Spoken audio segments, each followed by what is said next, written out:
Voilà, et ben bonjour, nous sommes devant la Statue de la Liberté. Plus le temps passe, plus il y a des restrictions et plus on se tait jusqu'à quand. Voilà. Tiens, je sais pas parce qu'il y a le soleil derrière, je préfère. Toi, tu as ton chapeau. Bonjour Jeannot. Ouais. Donc ils vont faire. On est avec les gilets jaunes là-bas. Ça va. Donc j'ai rencontré Angélique. Ouais, il y avait Angie qui était là, ouais, elle a fait l'association. C'est comment on l'appelle, Angie ou Angé? Angélique.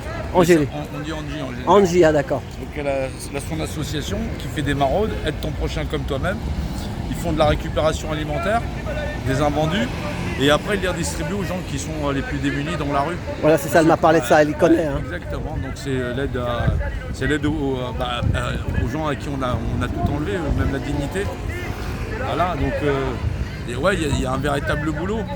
Là, ça fait plaisir d'être là, d'être revenu avec les autres. Mais c'est vrai qu'il n'y a plus grand monde parce que les gens ont tellement baissé les bras, ils sont entre les violences, les exactions du pouvoir politique en place. C'est vrai que les gens se disent qu'il n'y a plus rien à faire. Non, il ne faut pas faire l'économie de l'intellect, d'une réflexion sociale. Est-ce que les êtres humains sont faits pour vivre dans un monde comme ça? Alors bien sûr, on nous voit un peu moins sur les réseaux parce que les gens se mettent tous à faire de la géopolitique comme s'ils étaient médecins pendant la pandémie. Hein. En disant ce qui se passe là-bas c'est inhumain, là-bas c'est inhumain, ce qui se passe de l'autre côté c'est aussi inhumain. Mais ce qui se passe ici, est-ce que c'est pas inhumain? 14 millions de pauvres, 350 000 SDF, est-ce que c'est pas inhumain? Et les enfants aussi, moi je. Oui, les enfants placés. C'est ça, les enfants placés. Entre 350 et 380 000 chaque année. Bien sûr que c'est compliqué. Mais est-ce que c'est humain? Est-ce qu'on vit dans une société humaine? La réponse, on ne vit pas dans une société humaine. On veut prétendre à être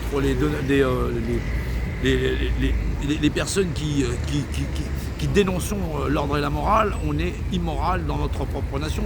Les gens ont démissionné de dire ce que le gouvernement fait, c'est immoral. Et cette immoralité depuis 17 novembre 2018, il faut que ça change. Non, les gens ils sont rentrés chez eux. Bien sûr, il y a eu des violences, il y a eu tout un tas de choses. Mais est-ce que ça empêchait les gens de se réunir de différentes manières et surtout de ne pas faire l'économie d'une véritable réflexion sur la société humaine, sur un monde? Est-ce que ce monde sera-t-il un jour humain? C'est ça. Ou doit-il rester inhumain? C'est ça. Voilà, c'est le fameux adage de la planète des singes, un singe tue pas un singe. Et là, aujourd'hui, on tue socialement les gens. On se permet de faire comme si les gens n'existaient pas. C'est ça. Et c'est ça qui est terrible. On est dans une société de consommation où on jette, la plupart des aliments dans les grands magasins sont jetés. Là, j'ai mis le titre de la manif aujourd'hui, c'est Mehdi sur sa chaîne qui a noté ça. Le peuple ne veut pas de leur esclavage programmé. Oui, mais pour ça l'esclavage, l'homme il s'est déjà mis en esclavage tout seul. C'est-à-dire que monsieur, madame, tout le monde n'ont pas attendu leurs voisins pour aller acheter leur maison et cette maison qu'ils vont payer toute une vie pour pouvoir ensuite vrai que c'est un esclavage. la léguer à leurs enfants qui devront payer encore des charges incroyables. Il y a des pays où ça n'existe pas. En France, on le fait. Ah bon, ils font comment alors? C'est ta propriété terrienne. Mais tu n'as pas autant de taxation sur la rétrocession aux générations d'après. Ah oui, c'est ça. Les jeunes, ils se plaignent de plus en plus justement par rapport à... Mais les gens n'ont pas les moyens. Ils n'ont pas les moyens de rembourser, de donner la part à l'État, quoi, quand ils perdent un parent. Ils n'ont déjà pas les moyens. Mais même une vie aujourd'hui, essaye d'imaginer sur Paris pour avoir un petit studio à la con, ça va me coûter 1 million. C'est ça. 1 million, mais comment je fais pour gagner 1 million avec les salaires qu'on a aujourd'hui? C'est ça. Voilà. Ici à Paris, c'est beaucoup des étrangers qui viennent d'autres pays avec leurs fruits sinon, tu fais comme. Je parle des Américains. Tu fais comme les grandes multinationales, tu exploites les gens, tu exploites les populations, tu vends de la drogue et tout ce qui va avec. Et ça, c'est pas les petits. Les petits, c'est les petits revendeurs. Mais les gros livreurs qui vous livrent ça sur Boeing Airlines et tout ça, c'est qui? C'est qui ces gens-là? La mafia aujourd'hui, c'est plus les petits groupes dans des villes, c'est l'État. Il y en a plein, de plus en plus ils le disent, hein, c'est sourcé ça. Hein. Ouais, mais c'est sourcé, mais bien sûr qu'on le sait, mais le problème n'est même plus là. Le problème, c'est que les populations ont renoncé à être un levier majeur de la réflexion intellectuelle. Or, aujourd'hui, la réflexion intellectuelle qu'on a dans les populations et dans les manifestations, bien sûr, ça va du slogan Macron démission, mais ça va bien au-delà. on se bat que pour le frigo. Mais 350 000 SDF, vous pensez qu'ils ont des frigos? 14 millions de pauvres, vous pensez qu'ils peuvent remplir quelque chose? Mais si tout le monde fait l'économie d'une réflexion intellectuelle sur sommes-nous dans un monde d'êtres humains ou ne le sommes-nous pas? Nous ne sommes pas dans un monde d'êtres humains. Il se déshumanise de plus en plus. Tu as des retraités qui touchent une pension et qui sont à la rue, t'en vois toi? Oui, il y en a, ils font les poubelles. Ah ouais. Sur Paris, ils font les poubelles. C'est des gens, surtout les voir dans les petits quartiers, les quartiers un peu populaires, Voilà, c'est ça. 19e, 18e, là où effectivement ils vont sortir de magasins, faire les poubelles des Ah ouais, magasins. des francs-prix, des machins. Ouais, des francs-prix des magasins de quartier. Donc oui, bah, nous, moi je le dis avec un calme parce que c'est quelque chose auquel on est habitué. Mais fondamentalement, tant qu'il n'y aura pas assez de population pour dire mais c'est foncièrement inhumain, ou alors à la rigueur ils vont obtenir des bons de la mairie pour avoir droit au resto du cœur ou des choses comme ça. Est-ce que c'est des solutions? C'est pas des solutions. Il paraît qu'il y a eu 700 000 ou je sais pas quoi, milliardaires en plus. T'as entendu parler? C'est toi qui connais un peu les chiffres. C'est pas ça, Le chiffre, je sais pas, mais ça augmente encore les gros. Pour chaque millionnaire qu'il faut créer, il faut en foutre 1000 à la rue. Voilà, c'est ça. Est-ce que c'est une bonne contrepartie? C'est ça. Après, on va dire, mais t'es communiste, je suis pas communiste. C'est pas une histoire du communisme. Non, mais on va te dire, toi, t'es communiste, pourquoi tu dis ça? Tout le monde est communiste quelque part, puisque tout le monde est socialiste, puisqu'on vit dans la société. La société, c'est le global, c'est le groupe. C'est ça. C'est le groupe commun. Mais maintenant, tout le monde veut utiliser le groupe commun pour n'enrichir que sa propre gueule. Résultat, tu fais des envieux, résultat, tu as une société criminalisée. C'est ça. Criminogène. Parce que moi, je vois des fois sur YouTube ou sur machin, ils montrent des gars, je vais pas donner les noms, mais qui sont blindés. Il y en a un, il a 2 châteaux maintenant grâce à YouTube. Un autre, il a des grosses bagnoles. Il achète une bagnole toutes les semaines à 1 million d'euros. Il est à Monaco. Et les jeunes, ils bavent avec ça. Mais c'est normal parce que c'est le système d'influenceurs. Nous aussi, on a connu ça pendant les Gilets jaunes. T'as des gens qui faisaient des cagnottes, qui font ceci, cela.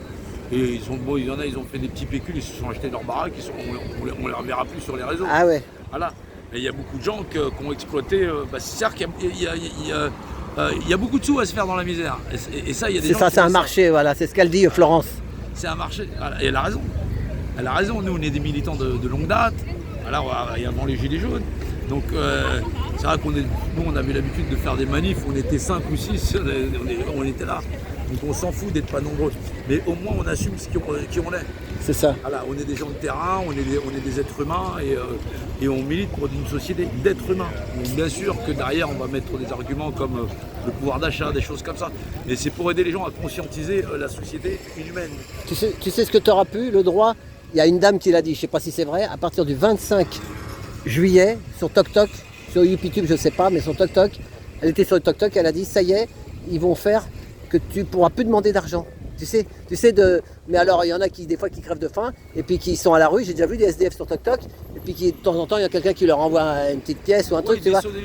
Voilà, et ben ils veulent plus, tu n'auras plus le droit et tu n'auras même pas le droit de montrer tes enfants. Non, parce que le but c'est TikTok, le but c'est d'en faire une plateforme commerciale.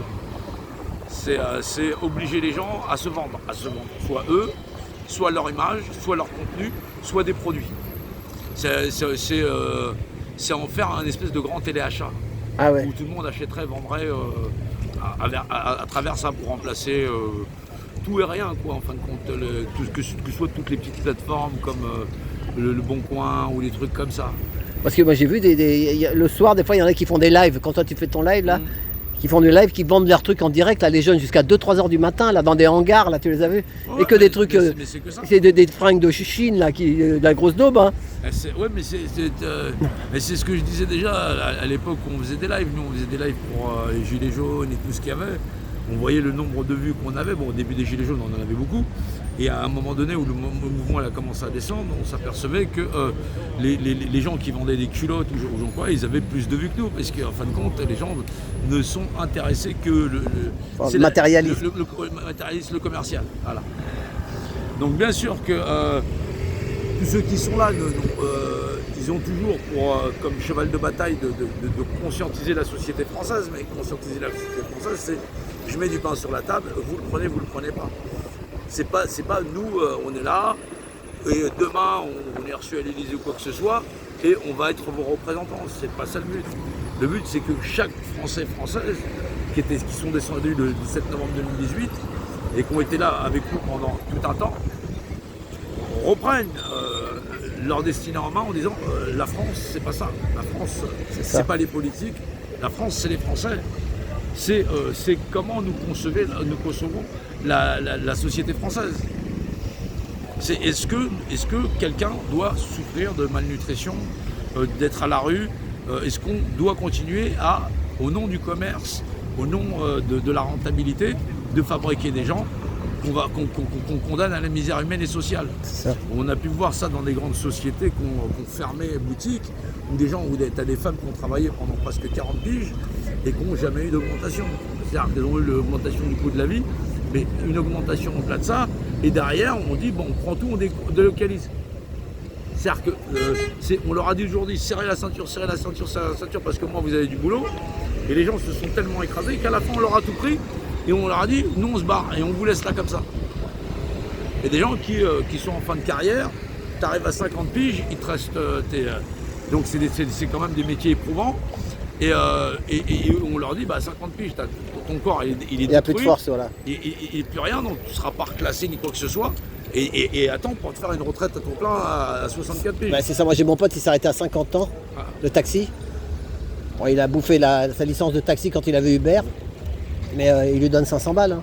Ouais, moi j'ai fait mon calcul, ma retraite ce sera 800 balles. Voilà, c'est ça. Mais le problème n'est pas là, parce que moi je consacre ma vie à l'activité sociale, l'éveil des consciences, la compréhension du système général et ainsi de suite. C'est quand j'ai vu la jeune fille là, au moins je vois qu'elle...